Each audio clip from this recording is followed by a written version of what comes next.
ఏంటి? ద్రోణాచార్యుడు పాండవులకు కౌరవులకు ధనుర్విద్యలు నేర్పించాడా?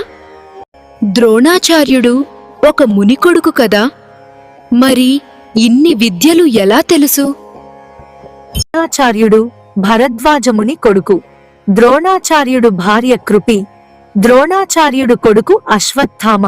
అశ్వత్థామ పుట్టిన తర్వాత ద్రోణాచార్యుడు బీదవాడు అయిపోతాడు. బతకడం చాలా కష్టంగా ఉంటుంది. ఒకరోజు పరశురాముడు తన ధనమంతా బ్రాహ్మణులకు దానం చేస్తున్నాడని తెలిసి ద్రోణాచార్యుడు వెళ్తాడు. ద్రోణాచార్యుడు అక్కడకు వెళ్లే సమయానికి పరశురాముడు దగ్గర ఉన్న ధనమంతా అయిపోతుంది.